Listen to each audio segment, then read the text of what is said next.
मेरे प्रिय दर्शकों नमस्कार। ऋषि ज्योतिष में आपका स्वागत है। दर्शकों, ऋषि ज्योतिष समय समय पर आपका मार्गदर्शन करता रहा है। सबसे पहले तो मैं आपको बहुत धन्यवाद देना चाहूंगा कि आप मेरे वीडियो बड़ी उत्सुकता से देख रहे हैं और आशा करता हूं आगे भी देखते रहेंगे। आज का वीडियो हमारे उन बच्चों के लिए बहुत ही महत्वपूर्ण है। मेरा यह वीडियो आप अंत तक देखना, शायद सभी के बच्चों की ये मार्गदर्शन अच्छा करेगा, क्योंकि आज के वीडियो का विषय है उचित शिक्षा कैरियर का आधार कैसे बनती है। दर्शकों, आज आधुनिक युग में हमारे अभिभावक माता पिता जब बच्चा 10th क्लास में ही जाता है, क्या शुरू से ही पैदा होते ही ये सोच लेते हैं कि हमारा बच्चा इंजीनियर बनना चाहिए या डॉक्टर बनना चाहिए या प्रोफेसर बनना चाहिए। उनकी सोच इसी प्रकार की है, वो पहले से ही सोचना शुरू कर देते हैं। दर्शकों, मूल आधार इसके 3 हैं। कैरियर में 3 चीजों का बड़ा महत्व है। कैरियर के लिए 3 चीजों का बड़ा महत्व है। पहला महत्व है आप नीति और भाग्य और पुरुषार्थ। 3 ये चीज है, नीति, भाग्य और पुरुषार्थ। आपने अच्छे धनी परिवार में जन्म लिया और जन्म होते ही आपके मुंह में चांदी का चम्मच मिल गया, वो आपकी नियति रही। और दूसरा है भाग्य। जरूरी बात है, अगर जिसका भाग्य प्रबल हो तो कम कोशिश करने से भी उसको अच्छा फायदा हो जाता है, और भाग्य प्रतिकूल हो तो परेशानियों की बौछार आ जाती है। अगला है पुरुषार्थ। दर्शकों, पुरुषार्थ सबसे बड़ी चीज है। संसार में आपने जितने भी लोगों के बारे में सुना होगा, वह अपने पुरुषार्थ से, अपने परिश्रम से, अपने मेहनत से सफलता के शिखर पर पहुंच गए और अच्छा सहयोग भी कठिन कार्य परिश्रम से, और ग्रहों ने उनको सहयोग दिया। ग्रहों भी तभी सहयोग देंगे जब आपकी सोच अच्छी होगी, आप परिश्रम करेंगे तो अवश्य ही होगा। तो 3 चीजों का मेल है, नीति, भाग्य और पुरुषार्थ। जब तक पुरुषार्थ नहीं है कुछ नहीं है। गीता में भी ऐसा ही बताया गया है, पुरुषार्थ जो है बहुत बड़ी चीज है। आज इसी को लेकर के हम आगे बढ़ेंगे। संक्षिप्त में, हम बचपन में ही अपनी मंजिल चुनते हैं, अब हमको क्या बनना है। जैसे जैसे बच्चा बड़ा होता है तो वह सुनता है, और पैदा होते ही माता पिता भी सोचने लग जाते हैं कि कैसा होगा।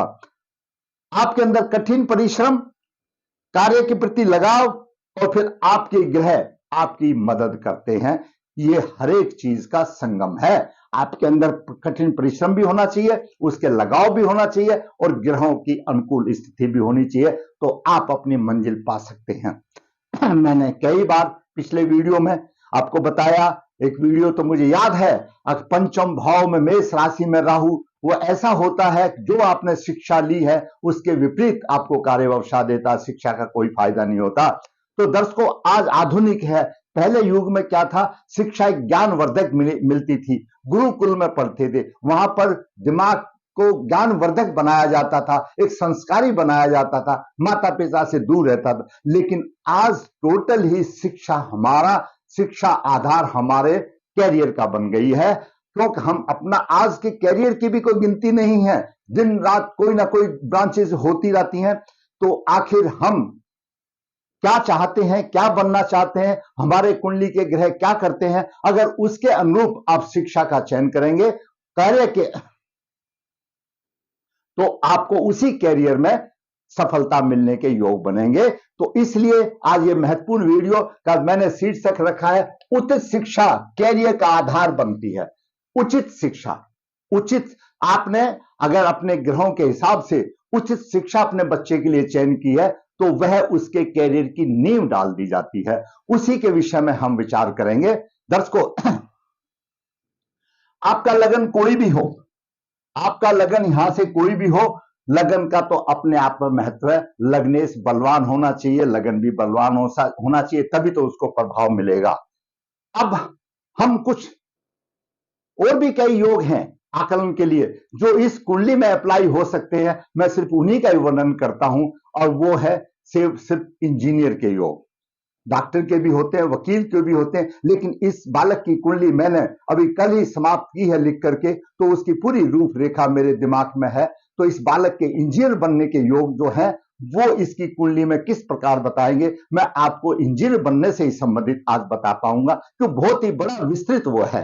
अलग अलग है, डॉक्टर के भी हैं, लेक्चरर के भी हैं, सभी के हैं, लेकिन लग्नेश शुक्र कलात्मक कार्य और सजावट चित्त कार्य का होता है। जिस जातक का लग्नेश शुक्र होता है, लग्नेश शुक्र कलात्मक को देता है। जैसे अगर इंजीनियरिंग ब्रांच में देखते हैं तो वह इंटीरियर को भी करता है, या एक इंजीनियर को उसमें डिजाइन में देता है। आजकल एक वर्ड आ गया डिजाइन, तो डिजाइन का कारक शुक्र है, और उसको किस तरह से सुंदर देना है, भवन बना रहे हैं या रेल का डब्बा बना रहे हैं तो उसको किस तरह से मैन्युफैक्चर करना है, वो डिजाइन शुक्र का महत्व है। जन्मांक 7, यदि आपका जन्मांक 7 हो, जन्मांक कैसे होता है, जो आपकी जन्म तिथि है, जैसे 1 है, 2 है, 3 है, 4 है। अगर जैसे 14 है तो 1 और 4 5 हो गया, दोनों को जोड़ दो, दो डिजिट आने से, दोनों को प्लस करने से जन्मांक हो जाता है। तो जन्मांक का भी आधार है शिक्षा का। तो मैंने 5-6 आधार से उसका आकलन किया है, तो आपके साथ उसका विस्तृत कर दे। इसमें अलग अलग बच्चे का अलग अलग होगा। जन्मांक 7 हो तो कल्पना शक्ति अच्छी होती है, इंजन और अनुसंधान आदि। अनुसंधान भी एक खोज का है, वो ऐसे योग में उसका भविष्य बन सकता है। अगला है दसम भाव में कुंभ राशि। अगर दसम भाव में कुंभ राशि है या मकर राशि है, दोनों ही क्योंकि शनि से संबंधित है, तो पत्थर, लोहा, सीमेंट, इंजीनियर, तकनीकी से संबंधित उसका व्यवसाय करने में उसको लाभ मिलेगा। दसम भाव से बात बताई। फिर है दशमेश पर लग्नेश का प्रभाव। अगर दशमेश पर लग्नेश का प्रभाव हो तो और उसमें कुशलता का काम हो जाता है, और लग्नेश किस प्रवृत्ति का है, वो प्रवृत्ति उसमें आ जाती है। पंचम भाव और बुध का संबंध, क्योंकि पंचम भाव शिक्षा का है, और उससे बुध का संबंध कैसा है, क्यों, बुध बुद्धि का कारक है, बुद्धि तेज होगी तो वो भी कहीं ना कहीं आ जाता है। राहु तकनीकी का प्रबल कारक है, राहु तकनीकी का बहुत ही प्रबल कारक है। अगर पंचम भाव राहु से प्रभावित हो, या दसम भाव राहु से प्रभावित हो, या दशमेश राहु से प्रभावित हो, तो आप आंख मिचलो, आपका बच्चा तकनीकी फील्ड में जाएगा। इंजीनियर एक तकनीकी फील्ड होता है। अभी बात करते हैं पंचम भाव और बुध का संबंध। राहु तकनीक का प्रमुख कारक है। शनि की दूरदृष्टि से देखने वाला है, उसकी गहन और चिंतन मन की शक्ति देता है। शनि गहन और मन की चिंतन देता है। शनि दसम भाव में, जिसका दसम भाव का स्वामी है, उसमें एक तकनीकी शिक्षा के प्रबल योग बन जाते हैं।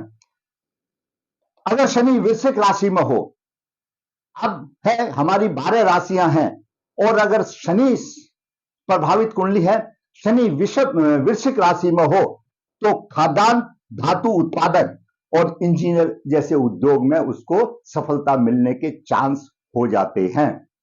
अगला है नक्षत्र। जातक जिस नक्षत्र में हुआ उसका भी कहीं ना कहीं प्रभाव है। तो जिस कुंडली का हम वर्णन करने जा रहे हैं वह जातक कृत्तिका नक्षत्र में पैदा हुआ है। कृत्तिका नक्षत्र भू संपदा, यानी जो धरती के अंदर से निकली है, खाद्यान्न, भू संपदा जो मिट्टी के धन से निकली है, तो आपको पता है वो भी एक तकनीक है, वो भी इंजीनियर का कारक है। और ऐसा सेना पुलिस का सामान, तकनीकी सामान, और जो सेना पुलिस में जो सामान दिया जाता है वो तकनीकी सामान, उसका भी कारक है।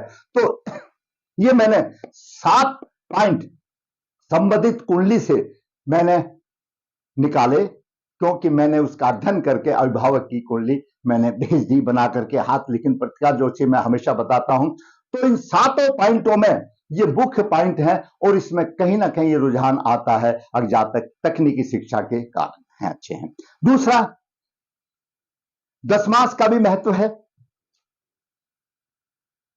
जातक के 18 डिग्री 12 अंश है, तो जातक का 7वां दशमांश है।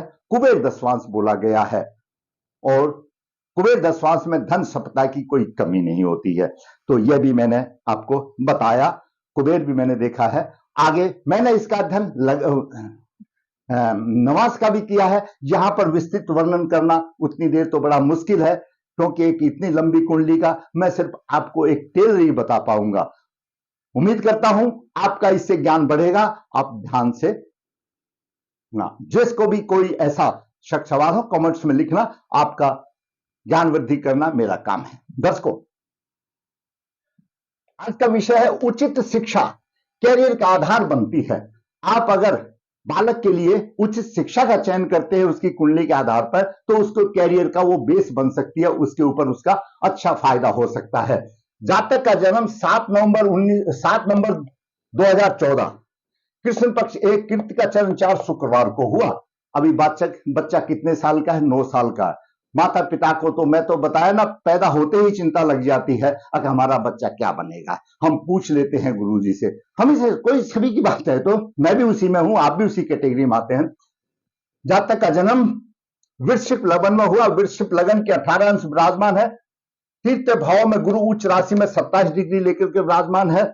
छठे भाव में कन्या राशि में राहु है, और पंचम भाव में कन्या राशि में राहु है, और छठे भाव में तुला राशि में बुध 3 डिग्री 56 मिनट लेकर विराजमान है। वहीं पर नीच राशि में सूर्य 21 मिनट लेकर विराजमान, और शुक्र 24 इंच लेकर के अस्त है। शुक्र लग्नेश है। साथ में वृश्चिक राशि में 0034 डिग्री लेकर के शनि वृश्चिक राशि में, ये लाइन पर ही बैठा हुआ 34। आप सब समझते हैं डिग्री कितनी होगी, आधी डिग्री है, और लाइन भी क्रॉस नहीं हुई है, लेकिन शनि धीरे चलने वाला है। अगर हम चलित कुंडली देखें तो शनि उच्च राशि में चला जाता है, छठे भाव में। चलित कुंडली में उस राशि में चला जाता है, छठे भाव में।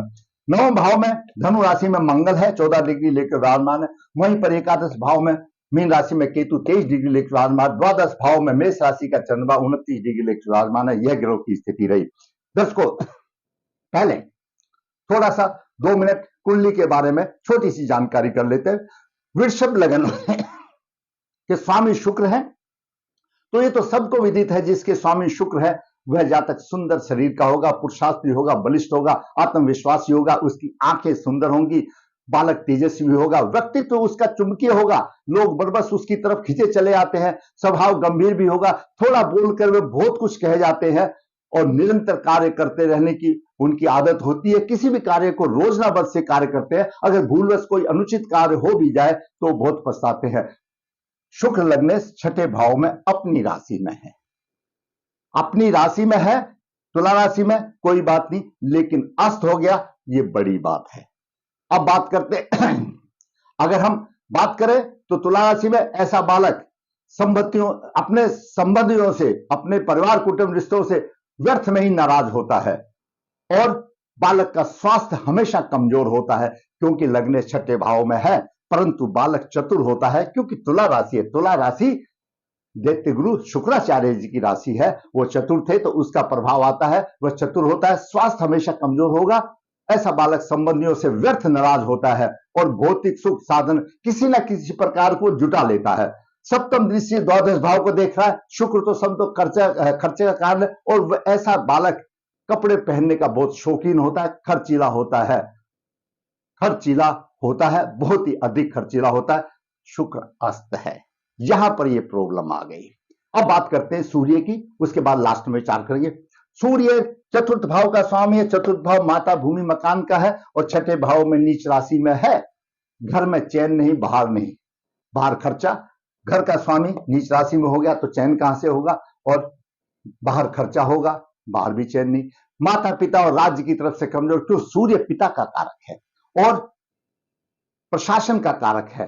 छठे भाव में नीच राशि में हो गया तो परेशानी होगी, अथक परिश्रम उसको करना पड़ेगा।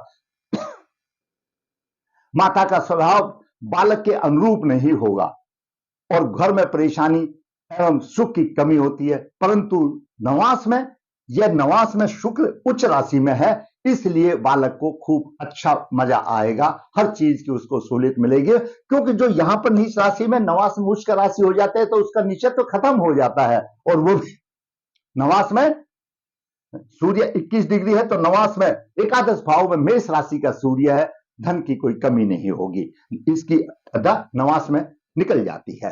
अब बात करते हैं चंद्रमा की। चंद्रमा तृतीय भाव का स्वामी द्वादश भाव में है। भाई बहन का सुख नहीं मिलेगा, खर्च अधिक होगा, कुछ आलसी भी होगा और कुछ विलासी भी होगा, विलास प्रति का होगा, कुछ आलसी भी होगा, उसको बार बार कुछ ना कुछ बताना पड़ेगा, नहीं तो उसको समझ नहीं आएगी, विधान ही नहीं देगा। ठीक है ना। अधूरे काम, इस वजह से कई काम अधूरे छोड़ देता है, कई काम अधूरे छोड़ देगा, क्यों? आलसी और विलासी होने के कारण छोड़ देता है।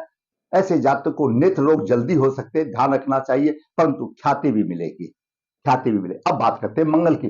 मंगल दर्शकों द्वादश भाव का स्वामी और अष्टम भाव का स्वामी और नवम भाव में है, मांगलिक है। विदेश में वास हो सकता है, विदेश से धन का लाभ होगा, धन कुटुंब में परेशानी वाली बात आएगी, पराक्रम साहस में कमी होगी, क्यों? नीच दृष्टि से देख रहा है, यहां पर तृतीय भाव को मंगल नीच दृष्टि से देख रहा है, पराक्रम और साहस में कमी होगी, छोटे भाई बहन का सुख नहीं मिलेगा, या तो होंगे नहीं और हो जाने से भी उनका कोई फायदा उसको नहीं मिलेगा। अब बात करते हैं बुध की। बुध छठे भाव का, पंचम भाव का स्वामी और छठे भाव में है।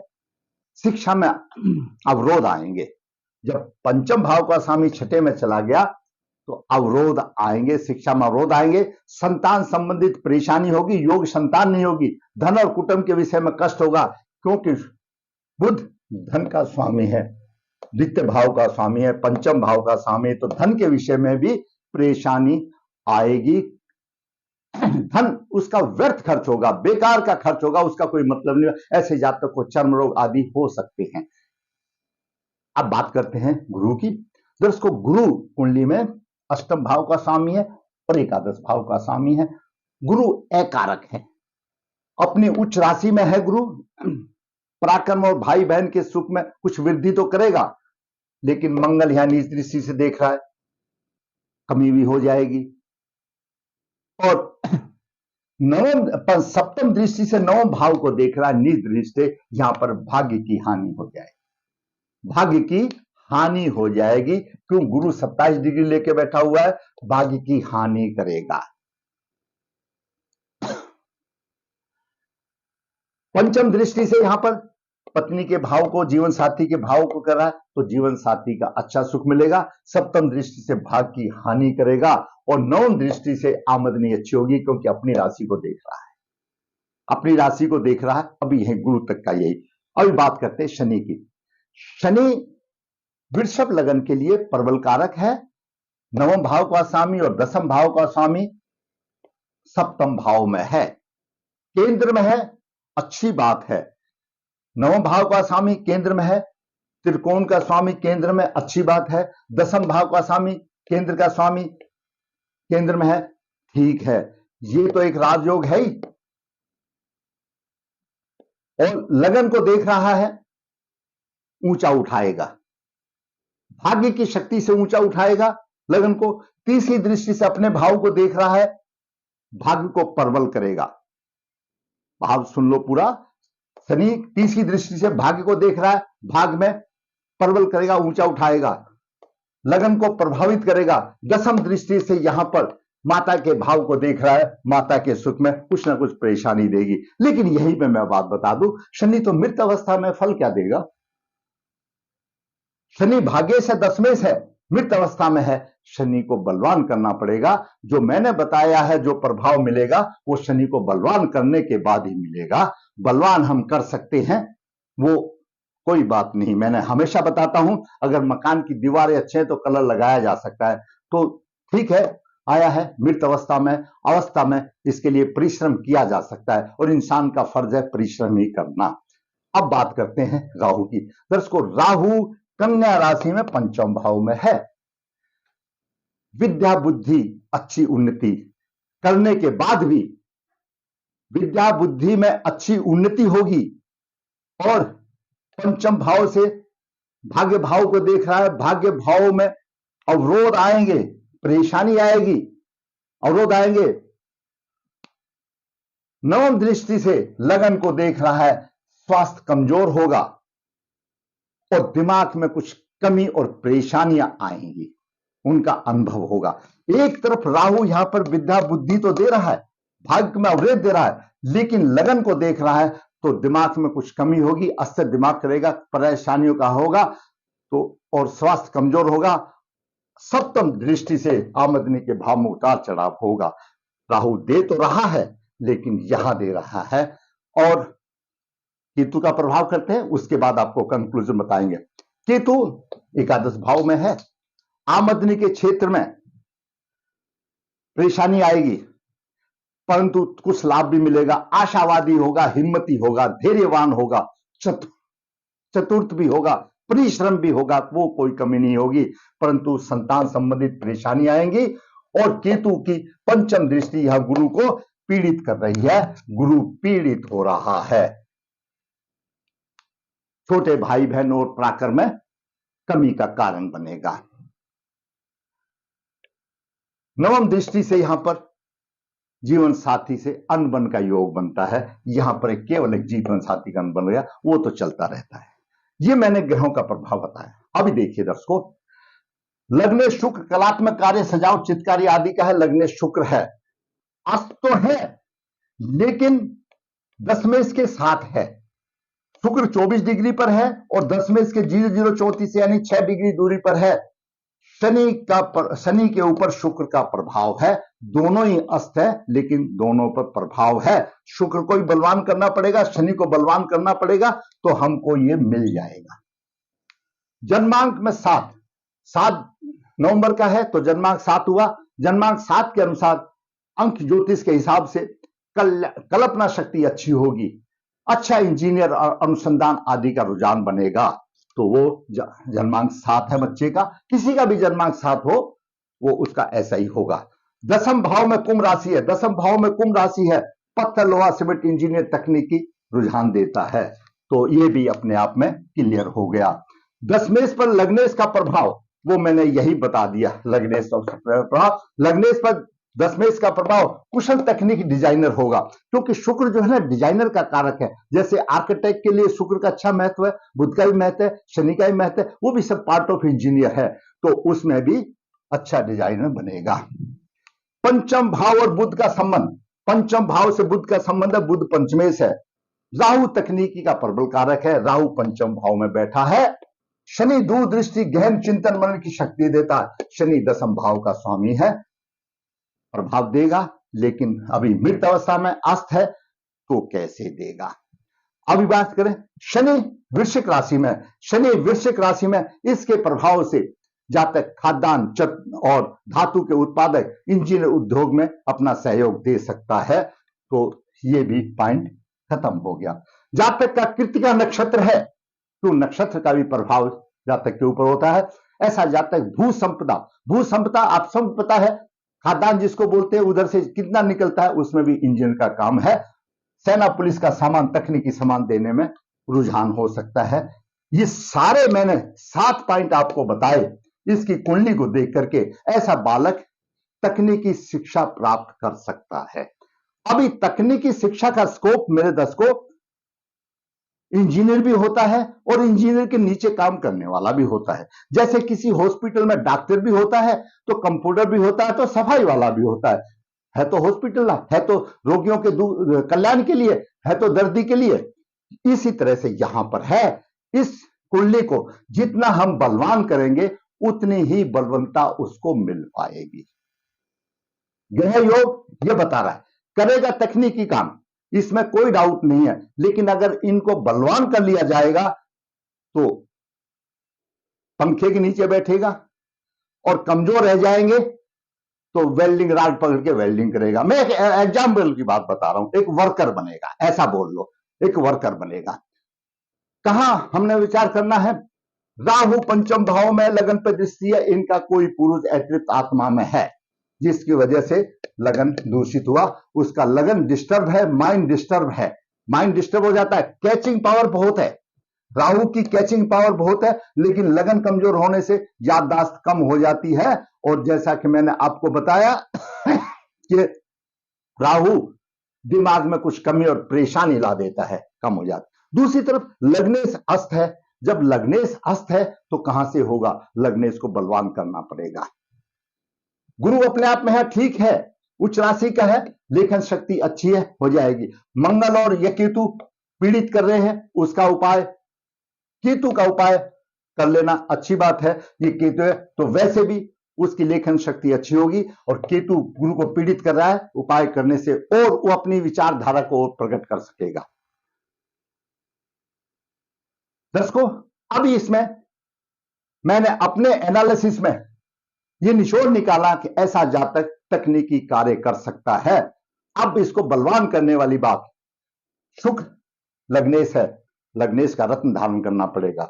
बुध छठे भाव में चला गया, कमजोर है, बुध को बलवान करना पड़ेगा। 3 डिग्री है बुध की, और लगन की 18 डिग्री है, 15 डिग्री का फर्क है, कमजोर है, बुध का भी रत्न धारण करना पड़ेगा।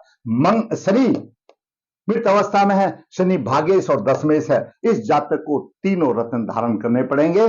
शुक्र का, इसको भाग्यवर्ती बोला जाता है। इस तीनों रत्न से लग्नेश का, पंचमेश का और नवमेश का ये भाग्यवर्ती लोकट हो जाता है। यानी बुध का, शुक्र का, शनि का, तीनों का रत्न धारण करना पड़ेगा। और सूर्य को विधिवत रोजाना जल देना पड़ेगा, बिना कारक कर्म के तो नहीं हो सकते। और पूर्ण प्रभाव के लिए अतृप्त आत्मा में जो पूर्वज हैं उनकी मुक्ति के लिए नारायण बलि श्राद्ध करना पड़ेगा, तो जाकर के 100% उसको ये प्रयत्न इसको करना पड़ेगा। सुझाव यही है, उपाय यही है। तकनीकी शिक्षा तो बनेगी, लेकिन यहीं पर पुरुषार्थ है, वो उस शिक्षा को किस लेवल पर ले जाना चाहता है। अगर इन दोषों का निवारण करता है तो अच्छा होगा, नहीं तो कर्मचारी बनेगा, और कर लिया तो अधिकारी बनेगा, तकनीकी में बनेगा, इंजीनियर। क्यों इंजीनियर के नीचे भी काम करते हैं, वो भी तो टेक्नीशियन है। इंजीनियर के ऊपर काम करते हैं, वो भी बड़ा टेक्नीशियन है, एग्जीक्यूटिव इंजीनियर है। ये दुनिया भर की लाइन लगी हुई है। जो भी अगर आपको नहीं आता तो मैं बता दूंगा, मुझे कोई बात नहीं, उस स्टेज से मैं गुजर चुका हूं। तो दर्शकों, ये मैंने एक होनहार बालक की, उस माता पिता का जिसका मैंने कुंडली लिखा, मैंने सोचा आपका मैं मार्गदर्शन कर लूं। तो अगर ग्रहों के अनुरूप उसके हिसाब से अगर उचित शिक्षा का कैरियर आधार बना करके चयन किया जाए तो जीवन में सफलता के आसार बन जाते हैं। मैंने शास्त्रों के अनुसार, अपने अनुभव के अनुसार, एक छोटे बालक 9 साल की आयु के का कुंडली का विश्लेषण किया। उसके माता पिता का आग्रह था, गुरुजी हमारी कुंडली बनाओ और बताइए हम बच्चे के बारे में किस चीज का प्लान करें। मैंने उनका भी मार्गदर्शन किया, लिखित रूप में आपका मार्गदर्शन किया, उसका सिर्फ एक टेलर मैंने आपको बताया। अगर आपको यह वीडियो अच्छा लगा है, आपका ज्ञानवर्धक करता है, तो मैं कहूंगा शेयर करें, जिसको भेजोगे उनका भी ज्ञानवर्धक होगा। दर्शकों, ऋषि ज्योतिष